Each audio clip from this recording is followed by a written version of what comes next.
Well, now to another major trouble spot in Ukraine and the new claims that Russia is planning to escalate the conflict there. The U.S. and Ukraine say Russia is now bombarding Ukrainian forces from Russian soil and that they are preparing to shift more heavy weapons, including tanks, across the border. Let's get more now from Mark Albert in our Washington bureau. Mark, good morning. Good morning. In addition to the new weapons, a key U.S. ambassador says Russia is staging more troops on the Ukrainian border after pulling thousands back just 2 months ago. At a security forum in Colorado Friday, U.S. Ambassador to NATO Douglas Lute revealed an apparent Russian buildup. Now up again over about 15,000 Russian troops amassed along the border with Ukraine.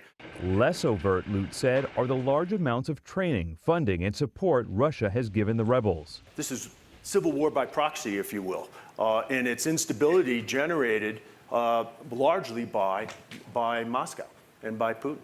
And it may be about to intensify. The Pentagon said Friday it believes the transfer of heavy caliber artillery systems from Russia to Ukrainian rebels is imminent.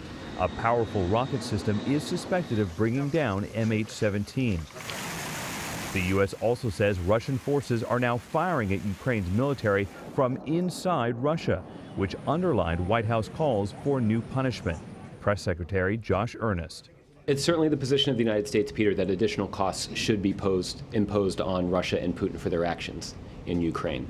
The State Department thinks sanctions are already having an effect on Russia's economy. President Putin has a choice here. He can increasingly become isolated from the international economic system if he wants to continue this escalation, or he can do the opposite. In a direct response, Russia's foreign ministry called out the State Department spokeswoman by name, saying she, quote, chopped a big basket of anti-Russian cliches as part of a U.S. smear campaign against Russia. The ministry also said Washington, quote, shares the responsibility for the bloodshed in full.